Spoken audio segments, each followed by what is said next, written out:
What's up, you guys? It's Matt here. So if you didn't see from one of the last videos I created related to dividends, I talked about how much I made in November. I also talked about what my projected amount for December was.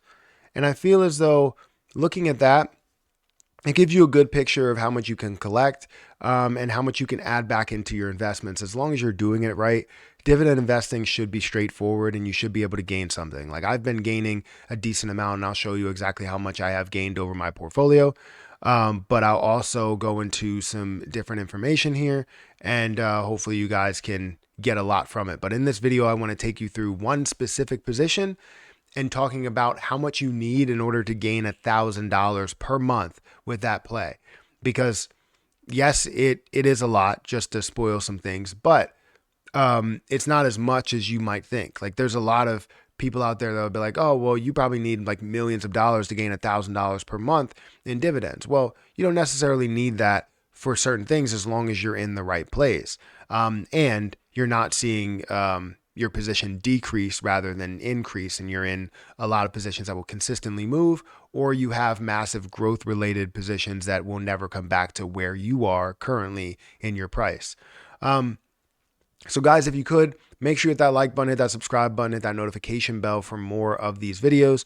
Also, make sure you check out some of the links that are down below. It does help out the channel. And if you want to follow me on Twitter, follow me on Patreon, those links are in the description. Now, the reason why I'm making this video is because I feel as though it could be beneficial to a lot of people to understand how much you would need in one position and understand why different positions may pay you something, completely different, may give you a lot of a return, but then others, you may have a lot of a return, but it might not be consistent. Some you might not have a lot, but it will be consistent. So it depends on what you're looking at. I hope that you can do kind of the same math.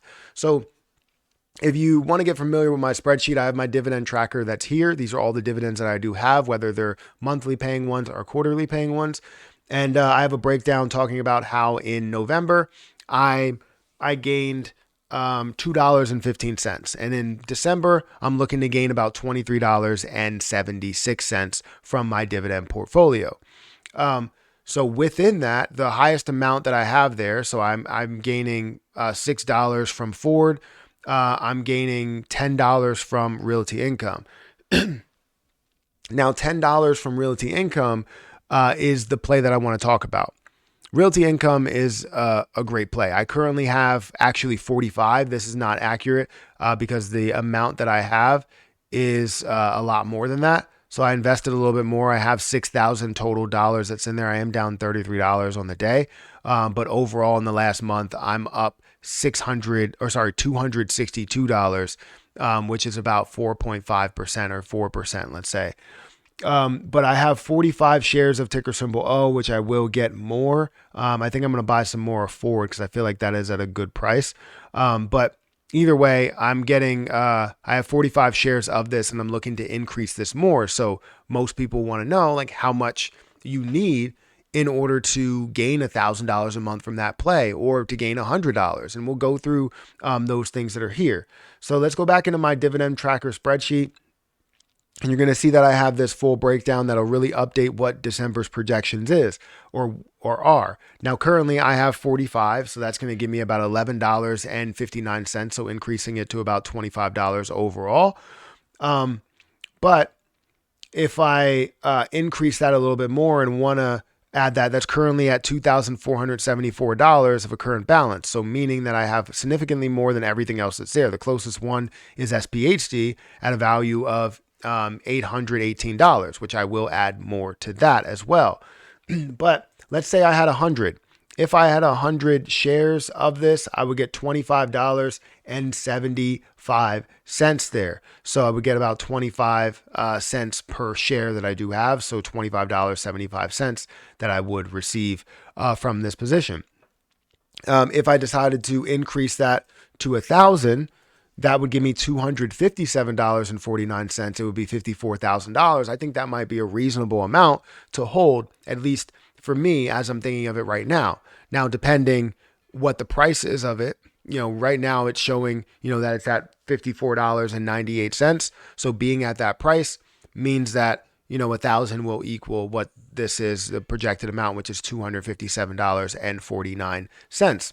at a 5.62% yield. Now that yield may change as well as the price may change. So don't expect these numbers. These numbers may vary. So basically, all you have to do is look at that and basically do quick math and understand that multiplied by 4 would give you that amount. But know that it would be over it because it would be 4,000 shares worth about $219,000, but it's over by a little bit. So you're looking at $29 that you're gaining extra over the $1,000 mark. So 4,000, around 4,000 shares. I already did this. So it's 3,889, I believe, will get you somewhere around that 1,000 mark, very, very close to it. And it'll be 213,000 that happens with that.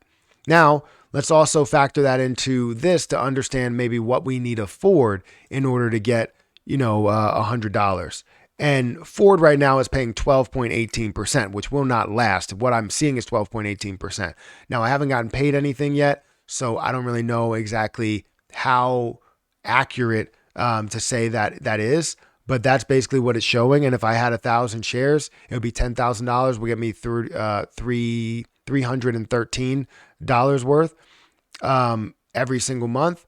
Now, if I had 3,000, which would be $30,900, I would end up getting that $1,000. So it shows you the difference between a position that may be a little bit more risky and something like a realty income that's not that risky, but still has a decent percentage. 5.6% is still a decent percentage.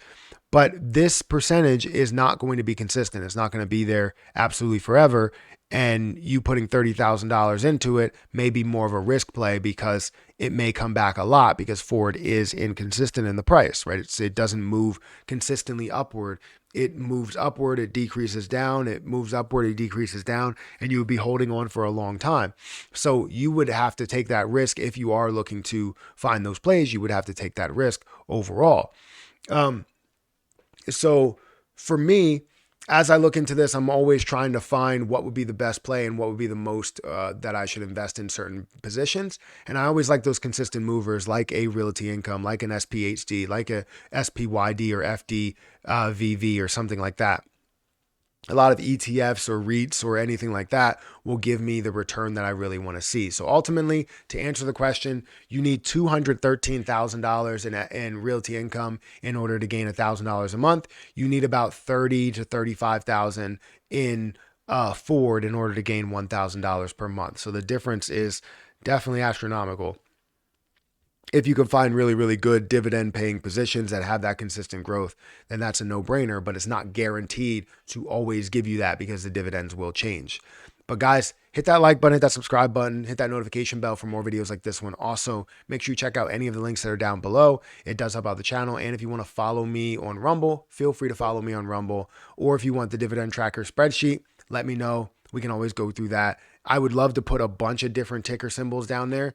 And I wouldn't necessarily have everything, but I would go through the ones that I do have and the ones that I kind of like recommend as dividend plays. So let me know if you're interested in that. Hit that like button, hit that subscribe button. I'm going to get out of here and I'll catch you in the next one.